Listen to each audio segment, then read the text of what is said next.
Welcome to Global Studies 9. Feudalism in Europe, Chapter 13, Section 2. Understand feudalism and the system that existed during this time period, we have to understand just what Western Europe was like during the 7th, 8th, 9th, 10th century. And in a nutshell, a word I would use is fear. There was fear all around because there were these various nomadic groups, whether it be the Magyars, the Vikings, who were constantly attacking and raiding villages. Therefore, if you're just the average villager in Western Europe, you have no idea if you're going to see tomorrow, right? You have no idea if your village is going to be raided.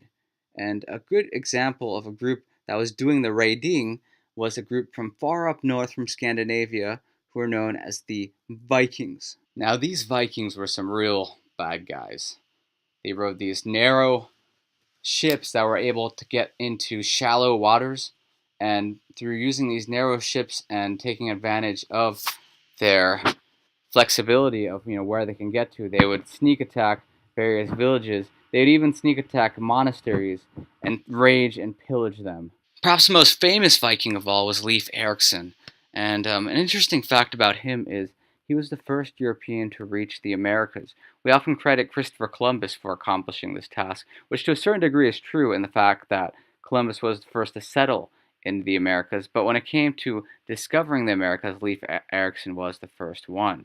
So he was born in what would be modern-day Iceland. He also founded the Norse colonies in Greenland, although this became a major failure because it was just simply too cold in Greenland for people to settle.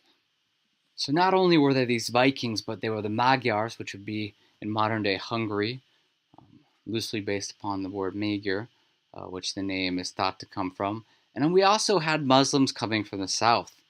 We had, especially with the Seljuk Turks coming up in the 10th, 11th century, they were slowly chipping away at what would be considered modern-day southern Europe.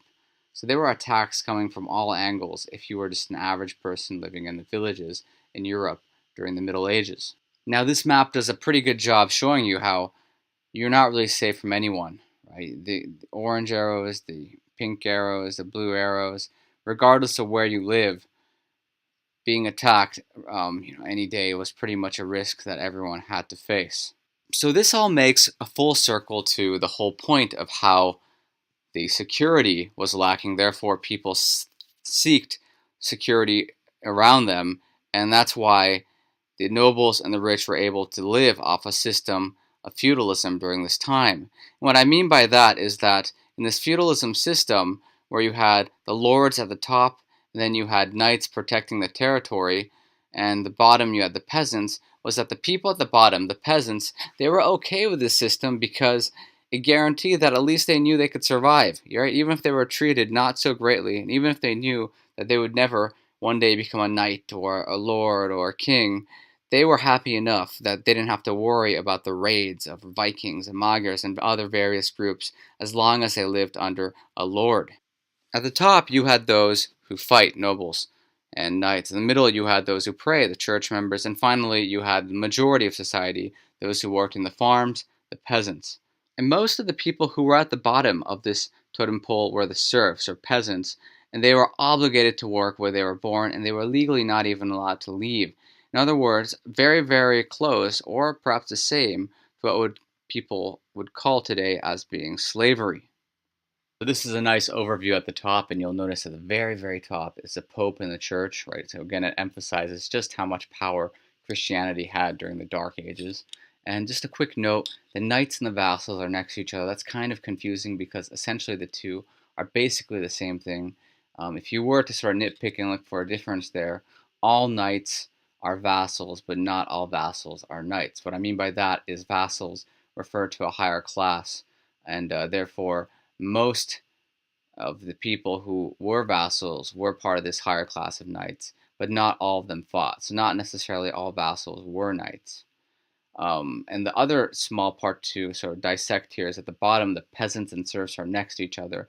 So again, the small difference there is they live very similar, they have very similar rights, they have very similar lifestyles, but the main difference is serfs are bound to stay, right? They are slaves, they have to stay with the nobles where they live at. Whereas the peasants, they're very, very, very, very, very poor, but they do have to stick. They do have the right to leave when they want to. So when we look at how the economics work in these little villages, is they have an economy basically of their own.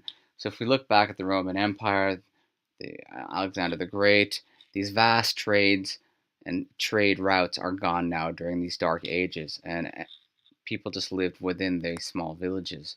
And as you can see, an average serfdom had a very simple arrangement. There was a little church, people ate off the farms that existed there, and there are workshops and blacksmiths to make things like weapons and necessary items for cooking and various other items.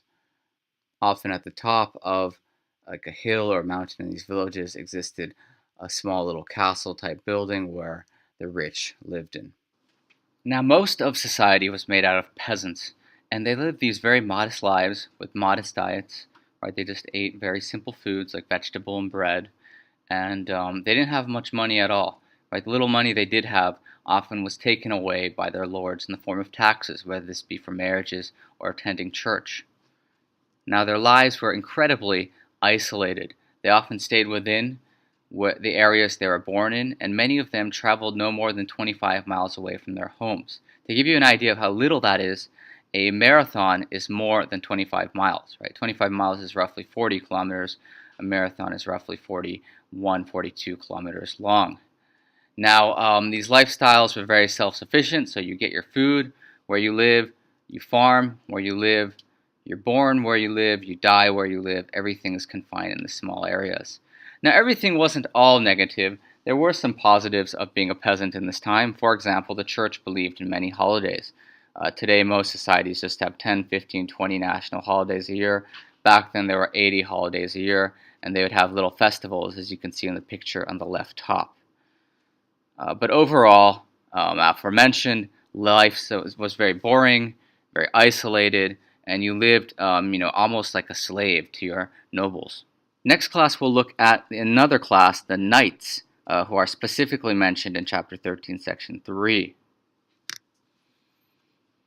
Copyright Disclaimer Act under Section 107 of the Copyright Act 1976. Allowance is made for fair use and blah, blah, blah, blah. Have an excellent day. Goodbye.